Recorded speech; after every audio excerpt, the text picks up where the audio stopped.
நான் அப்படியே தான்டா இருக்கேன். நீங்க தான் மலைகளை குவாரியாகவும், மரங்களை எல்லாம் வெட்டி போட்டுட்டு, இப்ப வெப்பம் அதிகமா இருக்குன்னு என்று என்ன திட்டுறீங்க? இங்கு உழைக்காமல் வாழ்பவர்களை விட வாழாமல் உழைப்பவர்களே அதிகம். கோடை விடுமுறைக்கு வசதியான வீட்டு பிள்ளைகள் ஊட்டியை பார்க்கவும், வசதி இல்லாத வீட்டு பிள்ளைகள் பாட்டியை பார்க்கவும் போகின்றார்கள்.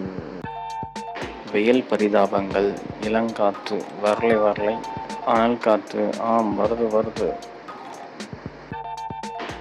அந்த பொண்ணு 98 மார்க் எடுத்துட்டு 2 மார்க் கம்மியாக இருக்குன்னு அழுதுட்டு இருக்கு. நீ 13 மார்க் எடுத்துட்டு எப்படிடா சிரிச்சிட்டு இருக்க? அந்த 13 மார்க் எப்படி எடுத்தேன்னு எனக்கே தெரியல சார். என்கிட்ட உடம்பு சரியில்லை, டாக்டர் பார்க்கணும்னு சொல்லி காசு வாங்கிட்டு போனான். அப்புறம்தான் தெரியுது டாக்டர் படம் பார்த்துட்டு வந்திருக்கான்னு.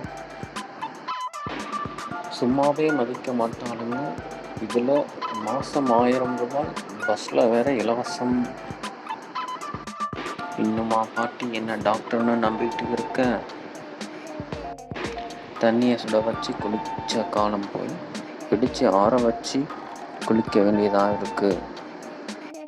மீனம்மா அதிகாலையிலும் அந்தி மாலையிலும் உந்தன் ஞாபகம்.